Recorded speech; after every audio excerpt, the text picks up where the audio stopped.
Hello, Trenton. Okay, let's go and take a look at your writing. I know you've got a couple of questions in here, so we'll address those first, and then we'll jump over and take a look at the work.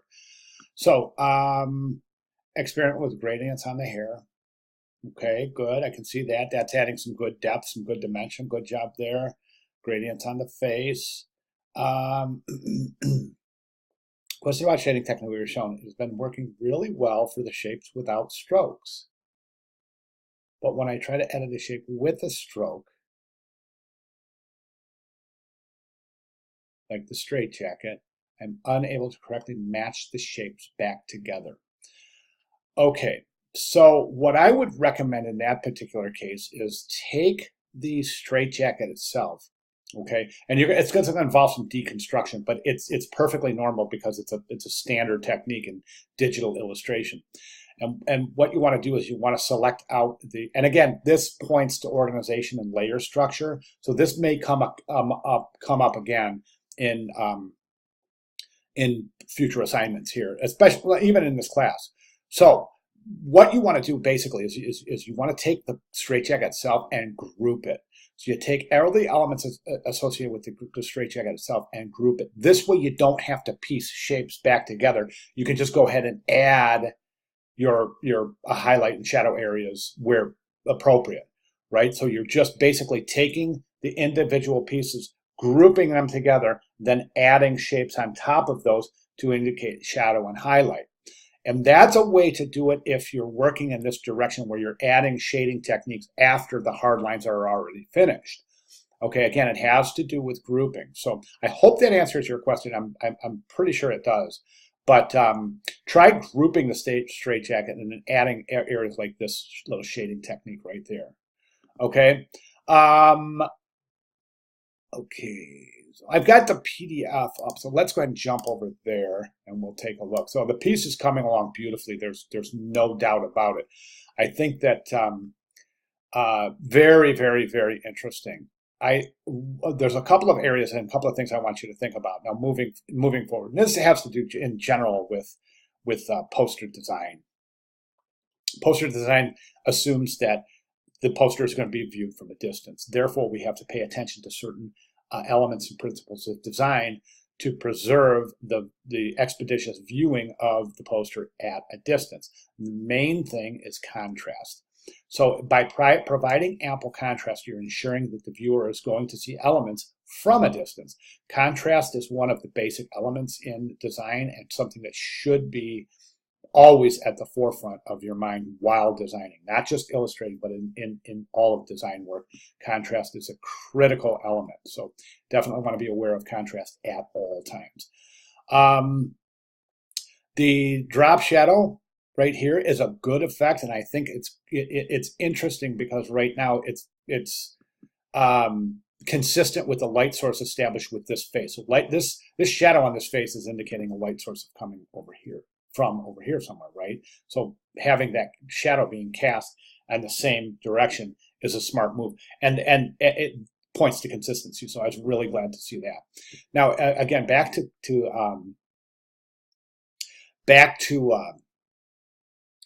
contrast. One of the things I would recommend is the eye areas. One thing that we know for sure in any illustrative or design composition is that if there's a face involved, the viewer's eyes are going to go right to the face first. 10 times out of 10, without fail, when there's a picture of a face in a illustration, a composition, a photograph, we look at it first, okay? We can use that knowledge to enhance the viewer's initial reaction to the piece by making sure that this area is ample and rife with elements pertaining to depth, dimension, and contrast.